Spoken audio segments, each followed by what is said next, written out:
प्रयागराज महाकुंभ की चर्चा देश विदेश में हो रही है। 144 सालों बाद होने वाला यह पर्व लाखों लोगों को आकर्षित कर रहा है। 29 जनवरी को मौनी अमावस्या के स्नान के लिए संगम पर करोड़ों श्रद्धालु पहुंचे, लेकिन इस भारी भीड़ को देखकर जो पहले से ही चिंता का कारण बन रही थी, वही डर सच साबित हुआ।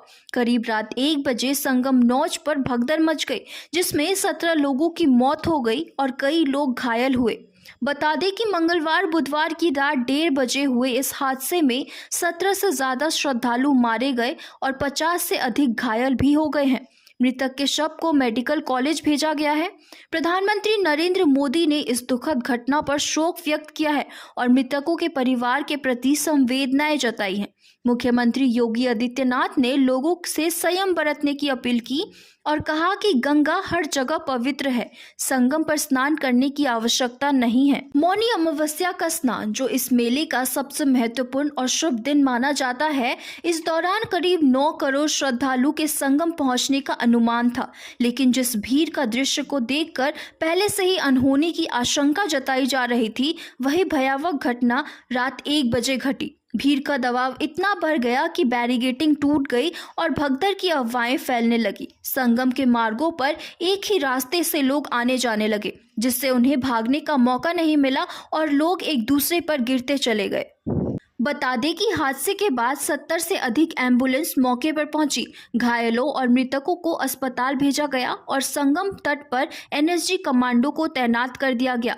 आम लोगों की एंट्री संगम नौज पर बंद कर दी गई है और श्रद्धालुओं की भीड़ को नियंत्रित करने के लिए प्रयागराज के आसपास के जिलों में अलर्ट भी जारी कर दिया गया है। बता दें कि महाकुंभ में आज मौनी अमावस्या का स्नान है और करीब 9 करोड़ श्रद्धालु के संगम में मौजूद होने का अनुमान लगाया गया है।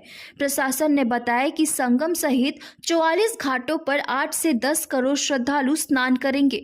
मंगलवार को पहले ही 5 करोड़ से ज्यादा श्रद्धालुओं ने संगम में डुबकी लगाई थी। सुरक्षा के लिए 60,000 से ज्यादा जवानों को तैनात कर दिया गया है। प्रधानमंत्री नरेंद्र मोदी ने हादसे को अत्यंत दुखद बताया और कहा कि वह राज्य सरकार के संपर्क में है।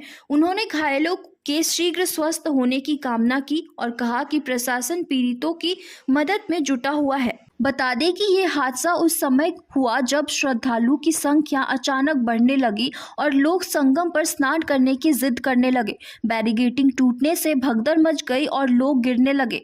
प्रयागराज का संगम, जहां लाखों श्रद्धालु हर साल स्नान करते हैं, अब वह उस दिन की याद दिलाता है जब एक श्रद्धा की यात्रा का हिस्सा बनते हुए कई लोगों ने अपनी जान गंवा दी।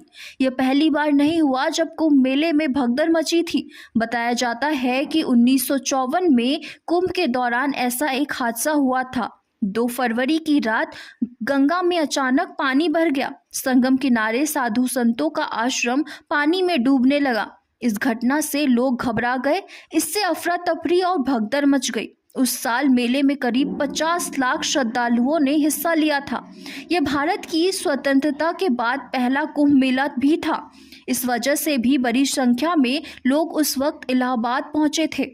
आस्था का प्रतीक बनकर लोगों के दिलों में गहरे निशान छोड़ता है। चाहे वह किसी भी रंग, जाति या धर्म के लोग हो, हर कोई यहाँ भगवान की कृपा पाने की इच्छा से आता है। लेकिन इस बार का महाकुंभ एक दर्दनाक हादसे का गवाह बना। आज के इस घटनाक्रम के बाद जब श्रद्धालु गंगा में डुबकी लगाते हैं, तो वो उस दिन के शोक को याद करते हैं और उन लोगों के लिए प्रार्थना करते हैं जिन्होंने उस कुंभ में अपनी जान गंवा दी।